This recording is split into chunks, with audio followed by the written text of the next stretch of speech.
Muchas gracias por acompañarnos hoy. Ustedes saben que apreciamos profundamente siempre su compañía, su presencia, su curiosidad intelectual con respecto a novela gráfica y cómic en Colombia.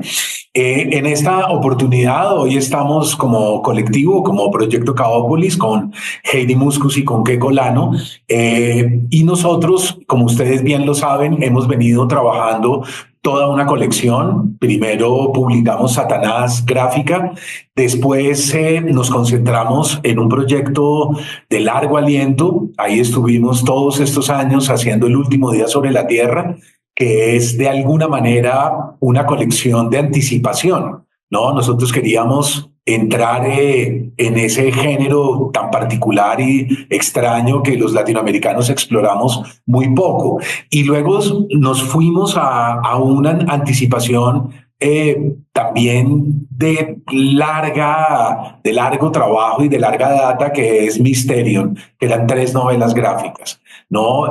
Lo curioso siempre de nuestro trabajo, tanto en los cómics como en las novelas gráficas, es que íbamos sobre la marcha, dando en el blanco misteriosamente de lo que nos iba ocurriendo. Casi que los cómics iban anticipándose igual que las novelas gráficas.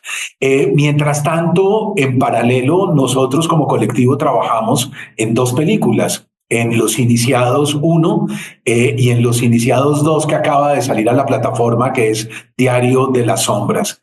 Es muy curioso porque tanto Keiko como Heidi trabajaron en los concept arts de la primera película y en los concepts también de la segunda. Es gracias a ellos que nosotros logramos vislumbrar un poco cuál era ese panorama y entramos en un tema muy particular, sobre todo en la segunda película, y es el tema psiquiátrico. Nosotros ahí tuvimos que enfrentar un tema un poco doloroso y estéticamente, plásticamente también pero muy particular, que es el psiquiátrico. No, Frank debe enfrentar su enfermedad, debe enfrentar ese lugar tan doloroso para él. Y mientras nosotros estábamos trabajando en la segunda película y conversábamos mucho y hablábamos sobre el tema de Frank y sobre el psiquiátrico, empezamos a trabajar lunáticos, místicos y psicóticos. Entonces miren qué raro, casi que la novela un poco se fue armando en paralelo con los conceptos de esta segunda película, y mientras íbamos también haciendo el guión y mientras íbamos también rodando la película, nosotros estábamos ya trabajando en nuestra propia novela gráfica. Lunáticos, místicos y psicóticos no tienen nada que ver con las colecciones anteriores. Es una novela independiente, no se relaciona para nada con la colección de cómics ni con la trilogía gráfica de Mysterion. Es una novela cuyas ideas centrales para mí como guionista, había 2 ideas principales. Ya les puedo ir contando un poco sobre el guión. Para mí siempre fue muy importante las películas con tema psiquiátrico. La imagen que ustedes están viendo en pantalla es Atrapado sin salida. Él es Jack Nicholson en un papel memorable, una película de Milos Forman extraordinaria. Y yo fui...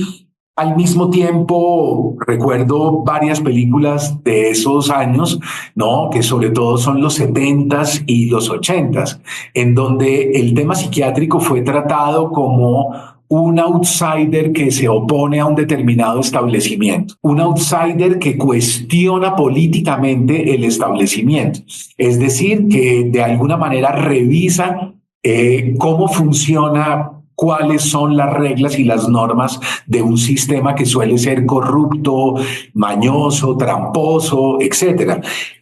Atrapado sin salida para mí estuvo unida a películas como Gente como Uno, Ordinary People, en donde vemos a un chico, a un muchacho que está todo el tiempo pensando en el suicidio. Una película como Elvis también, yo no sé si ustedes la recuerdan, con Richard Burton en el papel del psiquiatra.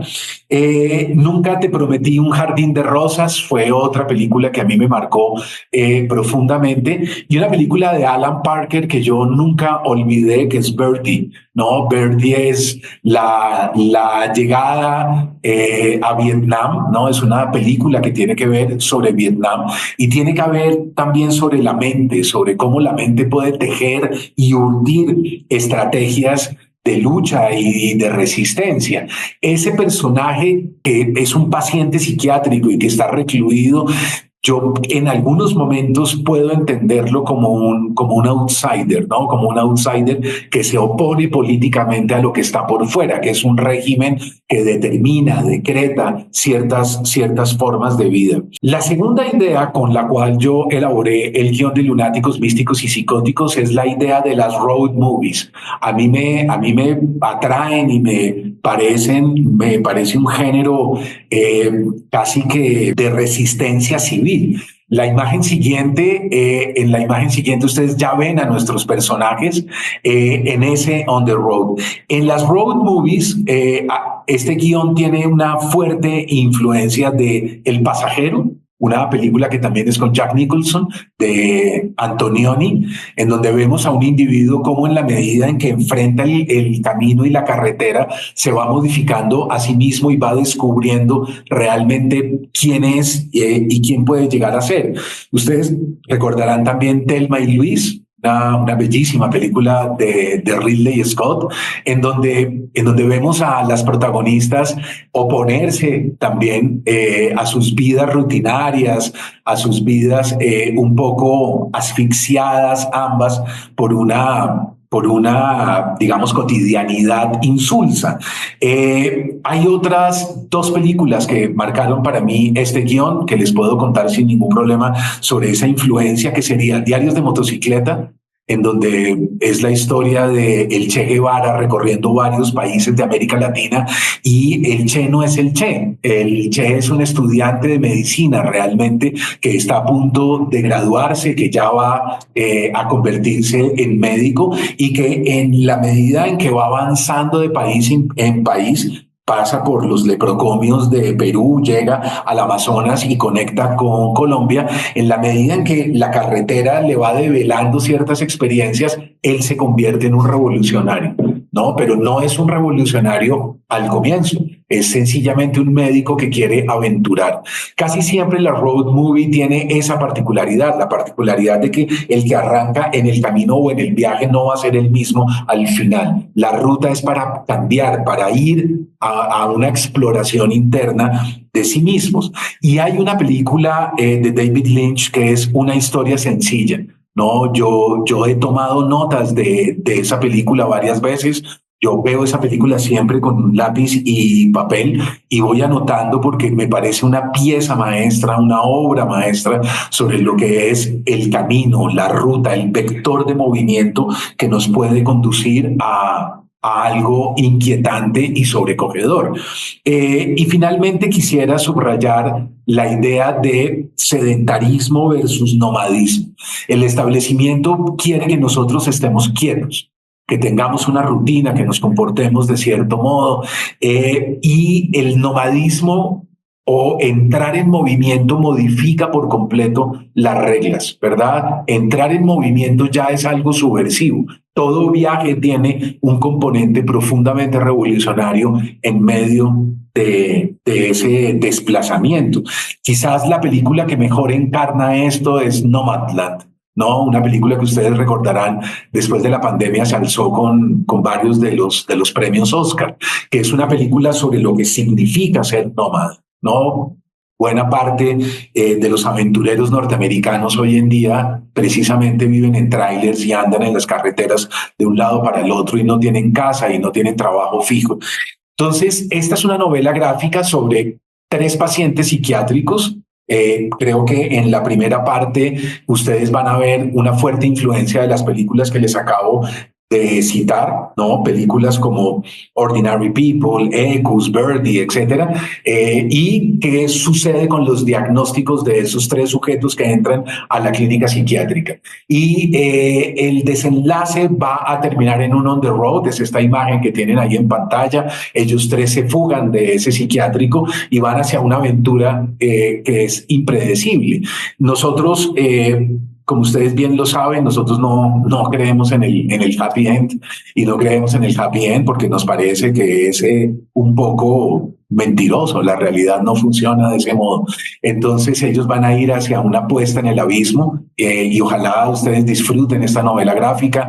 Para mí como guionista siempre es un placer trabajar con el equipo de Proyecto Kaópolis, y recuerden lo que yo insisto una y otra vez: la clave de esta novela gráfica, el origen es el guión, pero la clave real es el storyboard, que es el que elabora con mucho cuidado Pecco Lano, y él hace modificaciones y cambios al guión que yo casi siempre acepto, y voy ajustando el guión en la medida en que el storyboard es la línea a seguir. Entonces los dejo con Pecco a continuación para que les cuente un poco cómo fue su trabajo en esta novela gráfica. Sí, bueno, para nosotros esta nueva novela significaba un reto porque queríamos experimentar de manera radical con toda la parte estética. Los dibujos influyeran de manera decisiva en la manera como las personas iban a recibir esta historia.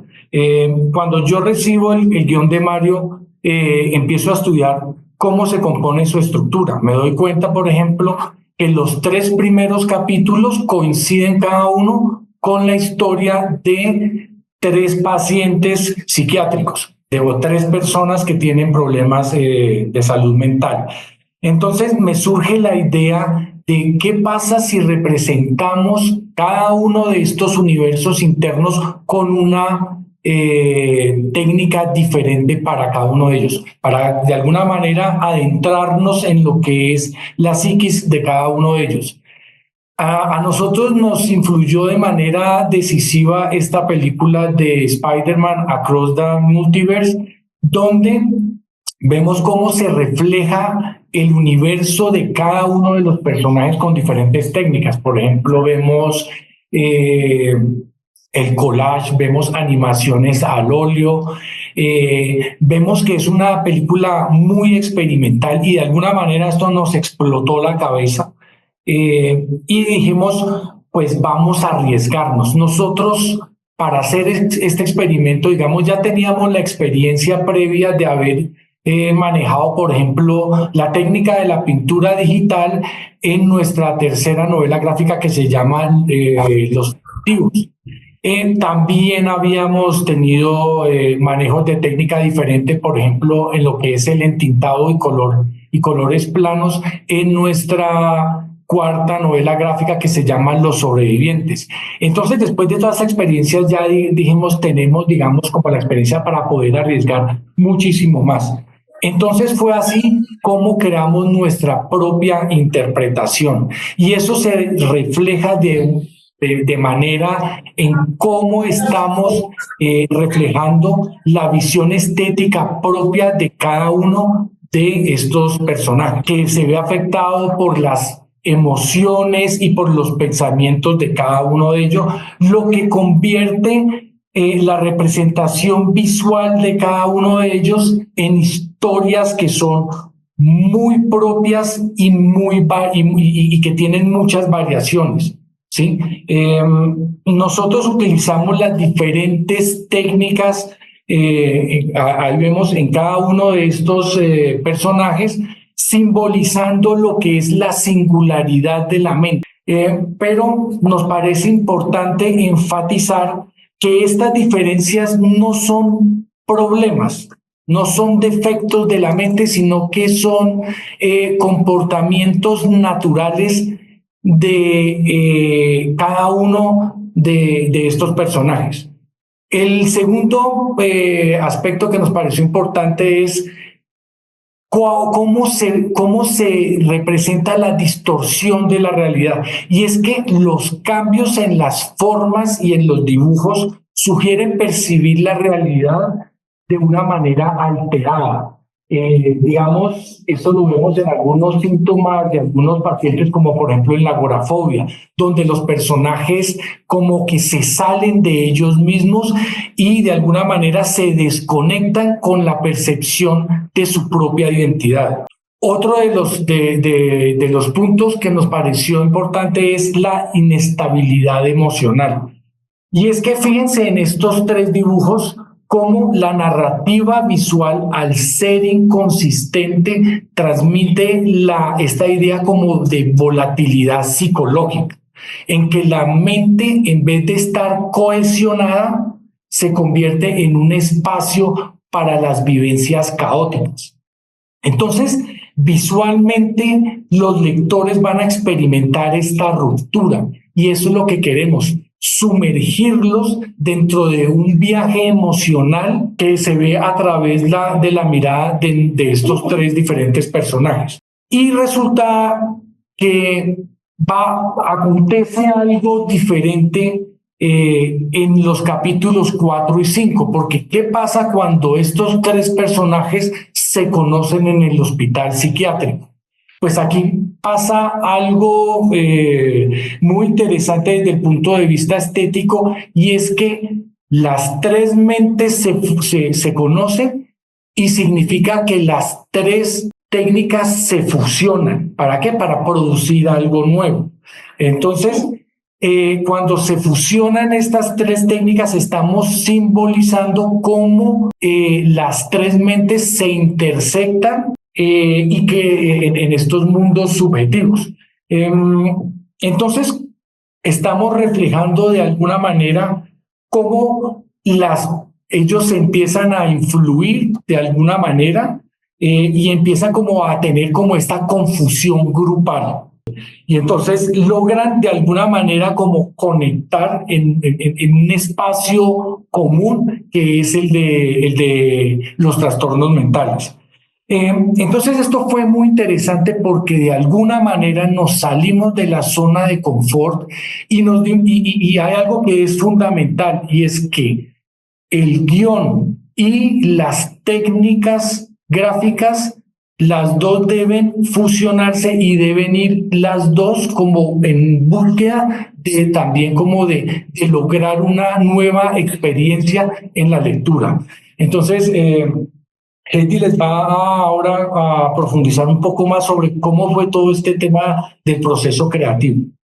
Bueno, el arte y la salud mental siempre están relacionados como de forma muy, muy compleja, ¿no? El cerebro humano tiene como un infinito absolutamente inmenso en el que las profundidades del cerebro buscan la forma de ser exploradas y contadas, y nunca llegamos al final de eso. En la historia de la humanidad existe un sinnúmero de artistas que vamos a encontrar. Encontramos de Van Gogh, Mark Rothko, encontramos a Yayoi Kusama. Son artistas que siempre estuvieron batallando y tuvieron problemas de salud mental, pero para ellos, lejos de ser un obstáculo, se les convirtió en una herramienta no solamente para explorar sus propios miedos, sus confusiones, sino para encontrar una forma de expresar todo eso en un mundo que no los aceptaba, en un mundo que los discriminaba. Entonces ellos, a través del arte, encontraron estas herramientas no solamente de sanación, sino también de liberación. Era un poco lo que hicieron. Austria tiene una historia muy grande sobre salud mental. Acuérdense que Sigmund Freud estudió allá en la Universidad de Viena, y en el 1889 lo que hicieron fue que quisieron crear un psiquiátrico donde los enfermos mentales pudieran tener unas mejores condiciones de vida. Pero bueno, esto fue un origen altruista del gobierno porque siempre estuvieron muy involucrados con temas de salud mental. Pero ¿qué pasa? Cuando llega la Segunda Guerra Mundial, no olvidemos también que Hitler era austriaco. Entonces, ¿qué pasó? Vinculan a este hospital psiquiátrico de Wuhan, que está en las afueras de Austria, lo vinculan a un programa que se llama programa T4. ¿Qué hace el T4? Es la eliminación sistemática de personas que no se enfocan o que no están vinculadas dentro de la raza aria que ellos querían lograr. Entonces logran, entre varios hospitales psiquiátricos, la eliminación a través de la eutanasia de más de 70.000 personas, en su mayoría niños y jóvenes. ¿Por qué? Porque ellos querían una raza perfecta. Eliminaban personas con problemas de salud mental, con limitaciones físicas o con problemas físicos que no les servía, porque se les convertía para ellos, según ellos, en una carga para el Estado, ¿no? Eso entre 1939 y el 41. Pero cuando llega el 46, después de la Segunda Guerra Mundial, ¿qué pasa? Entra un psiquiatra que se llama Leon Abratil. Y Leon Abratil, si lo vemos en la siguiente imagen, es un psiquiatra maravilloso porque él cambia esa visión. Él se gradúa también de la Universidad de Viena y empieza con un método tradicional a estudiar los enfermos, los pacientes psiquiátricos. ¿Cuál es el método tradicional? Ponerlos a dibujar para ver cómo se expresan a través de los dibujos. Pero él hace un descubrimiento que cambia la historia del arte, que es que a través de los dibujos en las diferentes fases él se da cuenta que las personas con problemas de esquizofrenia, cuando están en fases calmadas, dibujan en los marcos del papel, dibujan con colores neutros y tienen como una estructura mental de lo que la sociedad les ha, digamos, un poquito impuesto. Pero cuando están en las fases de estados alterados de conciencia o están en fases maníacas, se salen del papel, utilizan una paleta infinita, utilizan sobre todo el color amarillo, que luego también vamos a estudiar porque es una paleta que encontramos mucho en el arte de Van Gogh, pero se da cuenta de algo que cambia totalmente, y es que el proceso mental que llevan a cabo los artistas con esquizofrenia es exactamente el mismo proceso mental que llevan a cabo los demás artistas. ¿Por qué? Porque no existe un filtro realmente entre el ser humano, entre las pasiones y lo más mundano, lo más interno del ser humano con el papel. Ellos van directamente desde sus pasiones hasta el lenguaje de papel, y se crea un movimiento que no existía hasta ese momento, que se llama el art brut. No, este término no se acuña todavía hasta el 56, pero el art brut o el arte marginal, ¿qué es? Todos estos artistas que no están enmarcados dentro del arte tradicional de la época. Entonces, una vez terminada la Guerra Mundial, intentando limpiar con todo esto, empieza en los años 50 y Leonard Bratil no solamente escribe un libro en el 66, sino que se llama Esquizofrenia y Arte, sino que también empieza a buscar la evolución y la sanación de todos estos pacientes a través de todas estas técnicas artísticas, ¿no? Y todas estas herramientas fueron herramientas que utilizamos nosotros en nuestros personajes. Por ejemplo, nosotros encontramos que nuestros tres protagonistas son bondadosos, son de base, son personas maravillosas, humanas y que no tienen ningún filtro con el resto de la humanidad.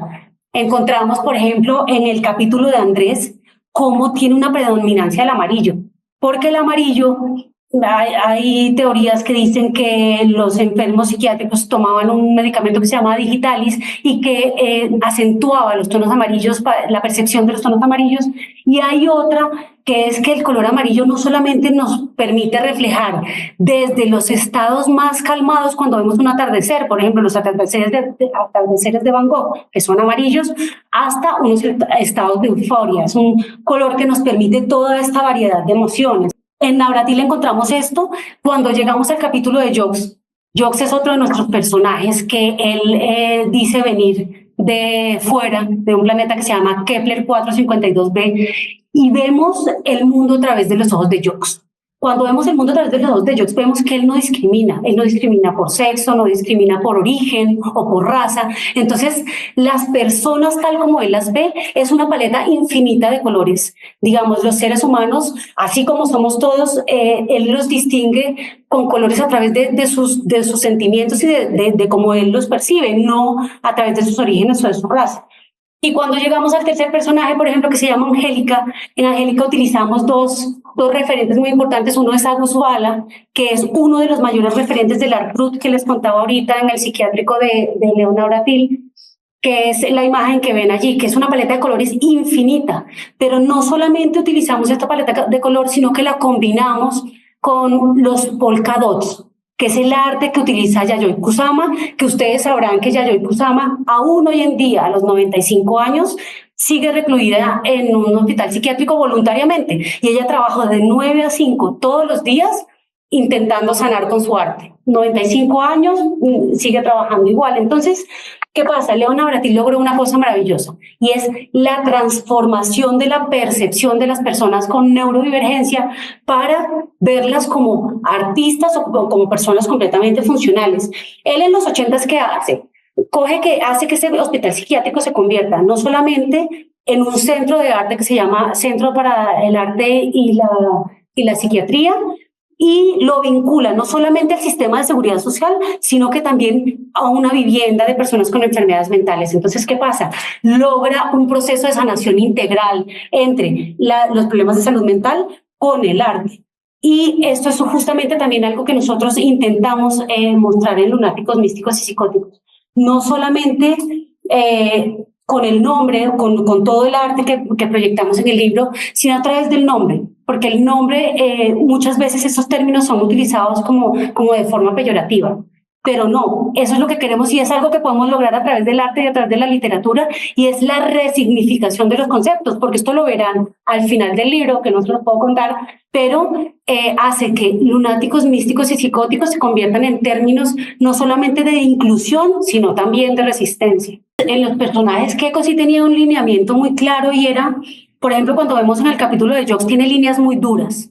Entonces tiene, por ejemplo, la transición entre su realidad y la realidad, como la percibimos todos, se veía muy claro cómo eran esas ilustraciones. Pero cuando entramos, por ejemplo, Andrés, es una línea difusa. Siempre nos imaginábamos como que Andrés no distingue entre la realidad, entre la ficción, entre su realidad. Entonces estos se convertían como unos trazos tipo óleo que eran más acordes con su personalidad, y lo mismo con Angélica. En realidad lo que buscábamos era que se notara claramente que al final la fusión de las tres técnicas se convirtiera en un nuevo universo creado por ellos.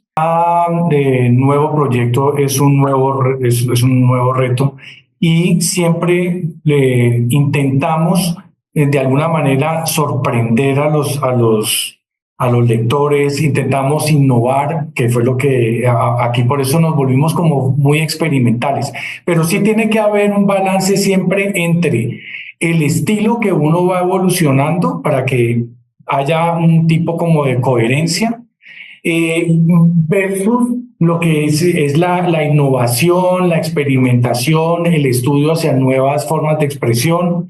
Y yo creo que eso siempre hay que estarlo como manejando. O sea, yo creo a veces que el mismo estilo nuestro tiene que ver con la transformación. Yo creo que si uno vemos, por ejemplo, nuestras primeras novelas gráficas que las hicimos desde el 2017, por ejemplo, El taxista llama dos veces, a esta, digamos, la esencia de lo que es, por ejemplo, la creación de los personajes, yo creo que como que uno siente que los personajes son los mismos, nos transmiten las mismas emociones, pero el aspecto del dibujo, de la técnica del dibujo sí que ha cambiado mucho, y ahora ahora Heidi, que ya digamos ha perfeccionado ya como esa técnica de color, pues ya se siente eso, ¿no? Como que vamos cada día en una búsqueda que nunca va a terminar, que es la formación del estilo. Ese personaje de paciente psiquiátrico de los 70s, sobre todo, y que llega hasta los 80s también, que se opone a un establecimiento o que tiene una crisis frente al establecimiento, en ese momento fue visto de manera positiva. Digamos, en los 70s, cuando uno está viendo Birdie o estas películas que les cité, uno ve que hay algo noble y hay algo inquietante, pero al mismo tiempo como que uno se identifica no con el establecimiento y con el psiquiatra, uno se identifica con el paciente, ¿verdad? Y uno ve en él o en ella, en el caso de Nunca te prometí un jardín de rosas, que es una chica, uno ve que ellos hay como una sensibilidad exquisita frente al mundo, hay una sofisticación de la mirada, y que no es justo lo que uno está viendo, ¿no? En Birdie de Alan Parker pasa lo mismo. Uno dice como, ¿por qué le tiene que pasar esto a una persona tan extraordinaria? Entonces, Heidi da el clavo cuando cita a Andrés, y es que si uno ve a Andrés en nuestra novela gráfica, Andrés es un personaje que tiene la razón todo el tiempo. O sea, no es una persona que está delirando.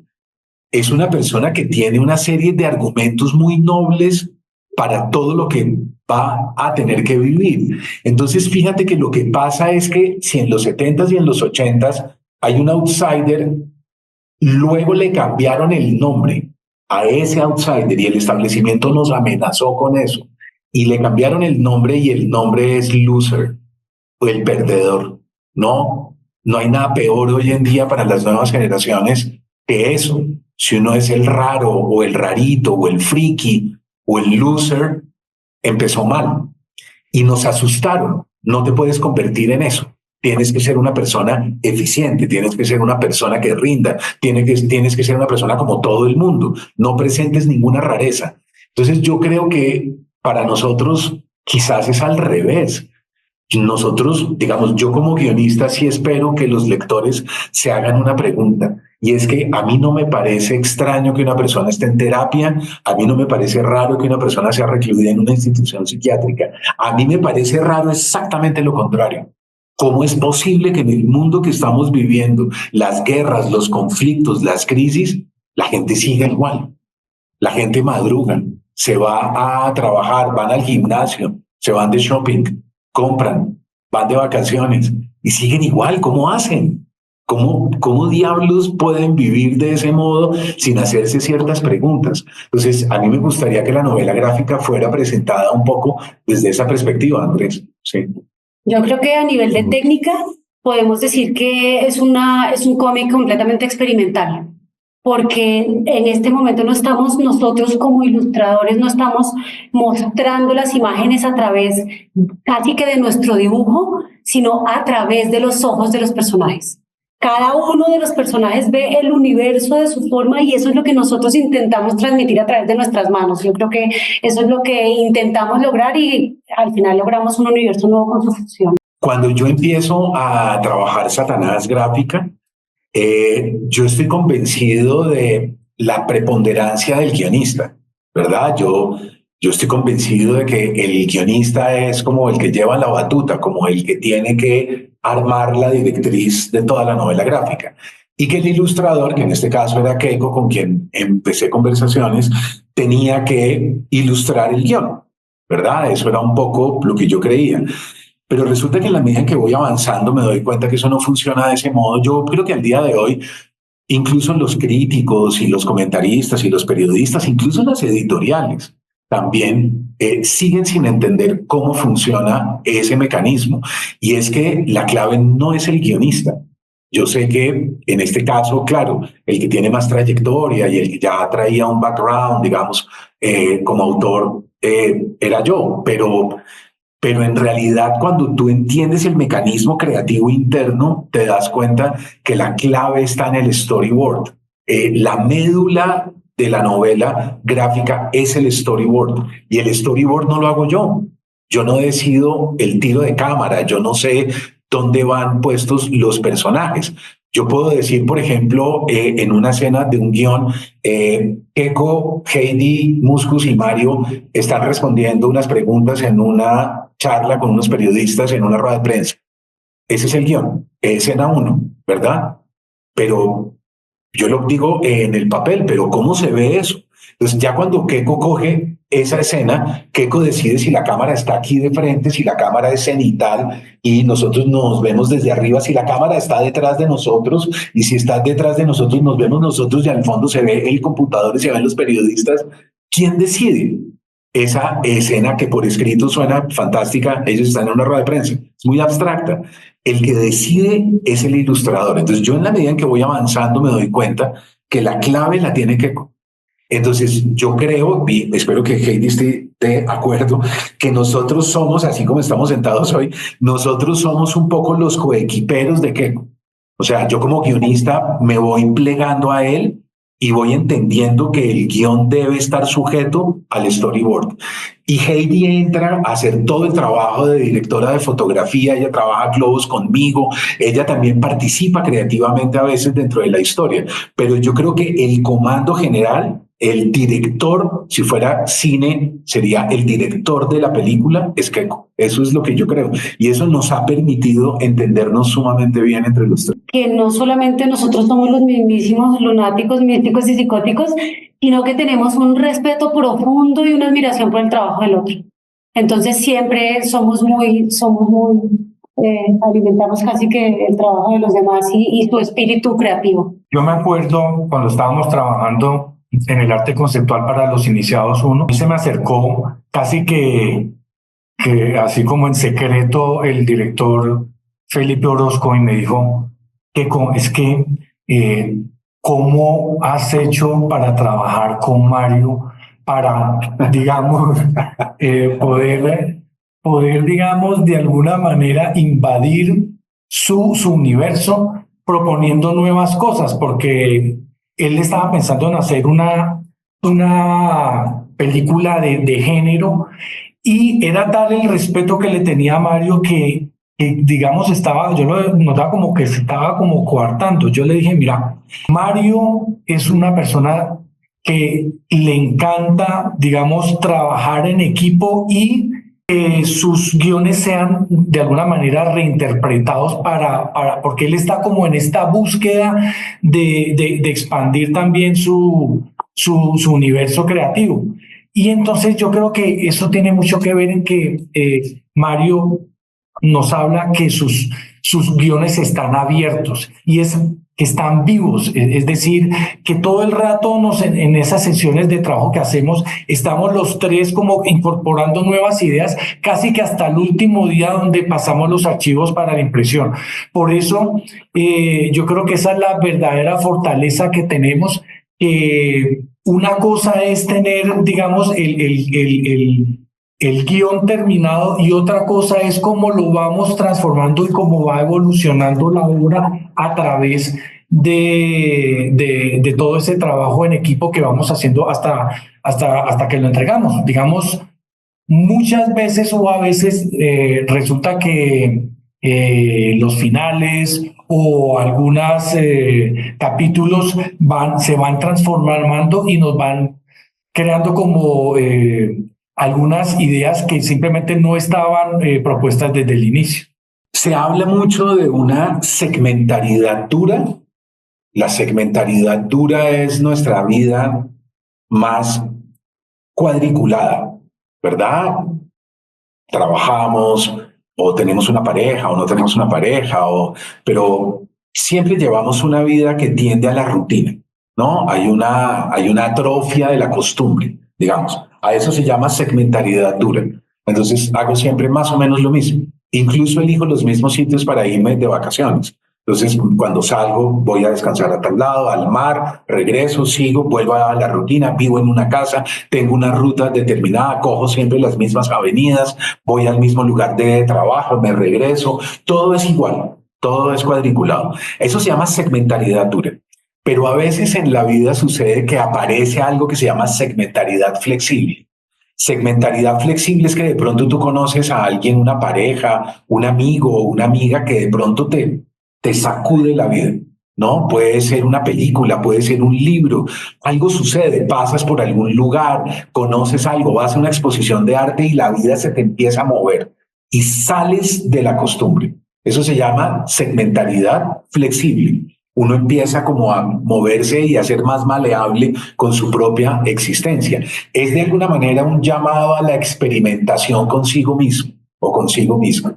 Y de pronto, a veces, la segmentaridad flexible deviene en una línea de fuga, ¿no? Y es cuando sales ya y dices, esta vida no me sirve, esta pareja no me sirve, este trabajo que he llevado durante tantos años no me sirve, no soy feliz, no quiero seguir yendo a trabajar con esa misma gente en el mismo lugar, no quiero seguirme viendo con la misma persona que en una relación de pareja que no avanza, que no prospera, no aprendo, estoy siempre repetitiva o siempre repetitivo. Entonces la línea de fuga empieza.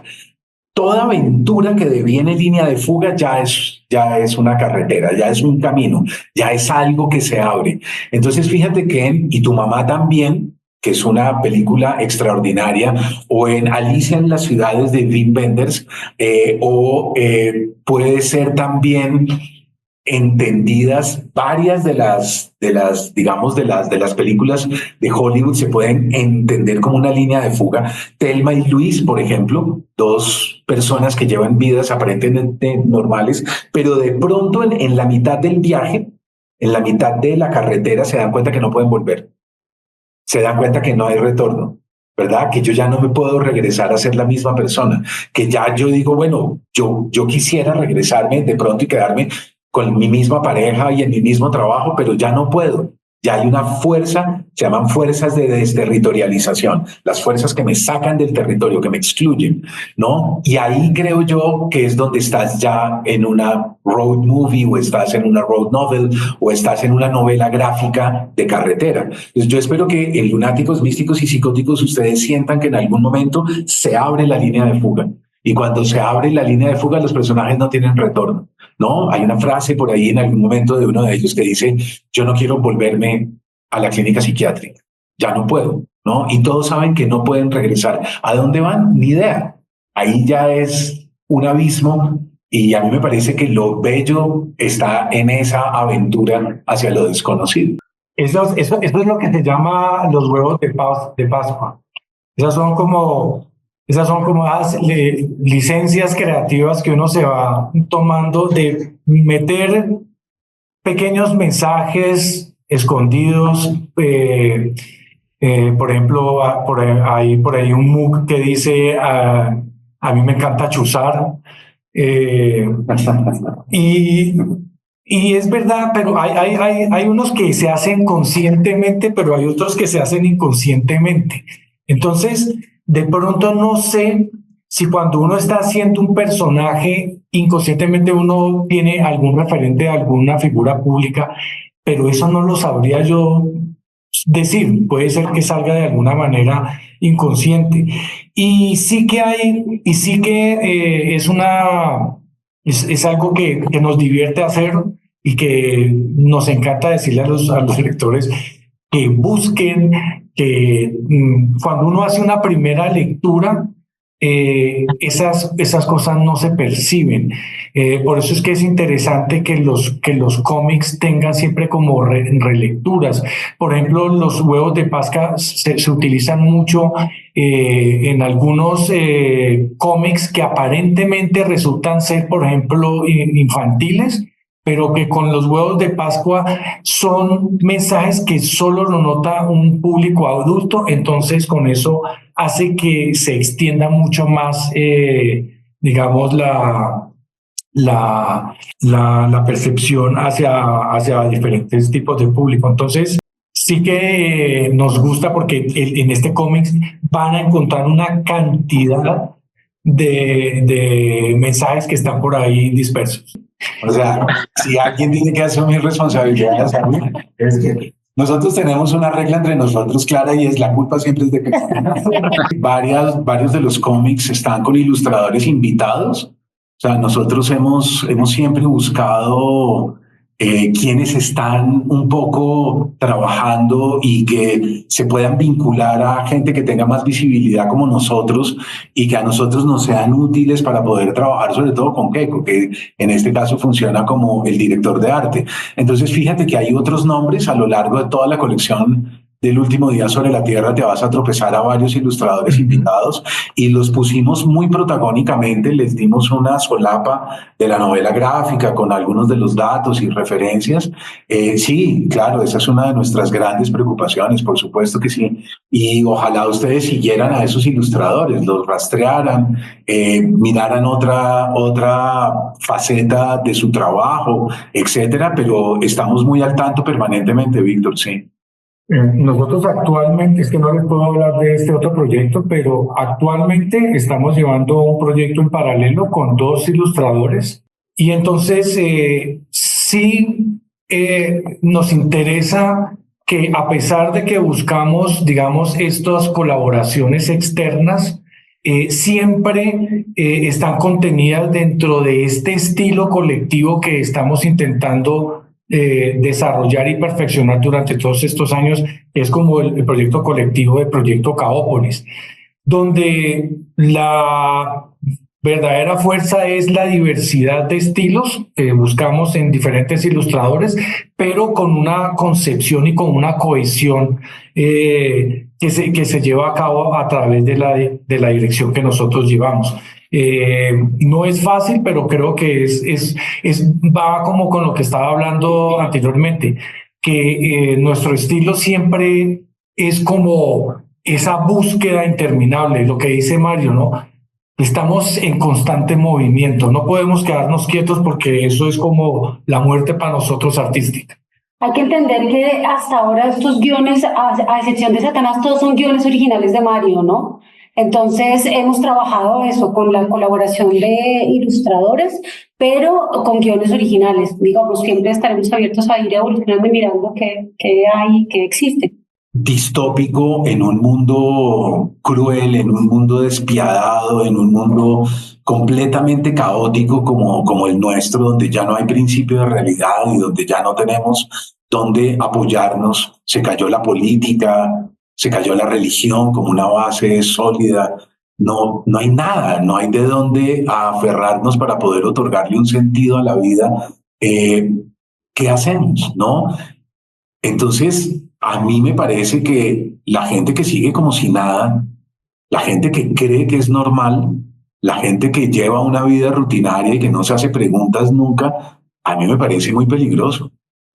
A mí me parece que ese tipo de gente son verdaderamente sujetos obedientes que juegan un rol sumamente peligroso. No hay nada más peligroso que la obediencia. Eso es lo peor que uno puede practicar. Entonces, a mí me parece que la gente que sí duda, la gente que tiene un inconveniente para encajar, la gente que no se siente a gusto, la gente que busca una terapia, la gente que entra en crisis emocional, la gente que ya no puede más, la gente que un día dice yo no puedo seguir fingiendo y no puedo seguir llevando este rol, esta máscara que me he puesto, a mí me parece que son ellos, quizás los que estén mejor. Y en el mundo de la literatura hay una cantidad de ejemplos de esto que te estoy diciendo. Si tú consultas los libros, por ejemplo, de Rosa Montero, ¿no? El peligro de estar cuerda o La loca de la casa, por ejemplo, son libros en donde uno todo el tiempo está reflexionando y uno dice esto es exquisito, ¿no? Es un pensamiento muy sutil, muy elegante y sin embargo son borderliners. Una poetisa como Alejandra Pizarnik, por ejemplo, un escritor mexicano como Jorge Cuesta, que estuvo recluido en un psiquiátrico y que pasó unas crisis emocionales tremendas. Y al final de su vida, un escritor que parece muy sólido termina también recluido como Hemingway. Hemingway alcanza a tener unos conflictos muy, muy fuertes al final y termina suicidándose. Pues yo creo que ahí hay que revisar bien y quizás los que están mal para el establecimiento están bien y quizás los que están bien para el establecimiento están bastante mal. Entonces yo creo que sería bueno que la novela relativizara esos términos.